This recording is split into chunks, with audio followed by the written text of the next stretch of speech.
Here's a story that has happened at almost every company that runs Spark. One morning, the revenue dashboard says you made an extra $200. Finance is happy. The problem? Nobody bought anything. No new orders, no new customers. The money simply appeared. In the next 5 minutes, you'll watch a single, innocent-looking join invent that money out of thin air. Everything you'll see is real, executed PySpark, real code, real output tables.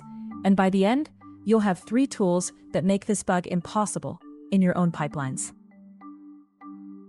First, the mental model that makes everything else obvious. A join is not a lookup. A lookup finds one match and stops. A join is a multiplication. Every row on the left is copied once for every matching row on the right. 1 match, 1 row. 2 matches, 2 copies. And 0 matches, the row disappears entirely. Keep that picture in your head. Joins multiply rows. The moment a key appears twice on the right side, something on the left is about to get counted twice. $1 of revenue, and that number is correct. Now watch what happens when the nightly job joins orders to the payments feed. Revenue jumps to $705. Order 4 is now listed twice. Same order, same $200, counted 2 times. Notice the dashboard isn't lying about what's in the table. The table itself is wrong. Let's reproduce it in PySpark. 5 paid orders, true revenue 505. The payments table has 6 rows because order 4's payment webhook fired twice, a retry, and both attempts were logged. Now the join. Orders joined to payments on the order ID. Count the rows. 6. 5 orders went in, 6 came out, and order 4's $200 row now exists twice. Sum the amounts and you get 705.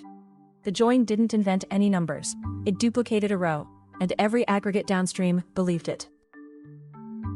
Now the fixes. 3 of them, from quickest to most robust. Fix 1. If you only need to know which orders are paid, use a left semi-join. Semi-joins filter. They return each left row at most once, so they physically cannot duplicate. Revenue, 505. Fix 2. If you need the payment columns, deduplicate the many side first. Drop duplicates on order ID. Then join. Same 5 rows, same 505. And a bonus. Flip to a left anti-join, and you get the rows with no match at all. Here that's order 6, $90, never billed. The same join family that inflated your revenue can also find the money you forgot to collect. One last gotcha before you go. Join 5 rows to 6 rows. How many rows come back? The only honest answer: as many as there are matches. A join is a multiplication, so make row counts part of your pipeline. Count before, count after, and alert when they disagree. If this saved your dashboard, the 60-second version of this story is on the channel. Send it to your team. And score yourself in the comments. Would your pipeline have caught it?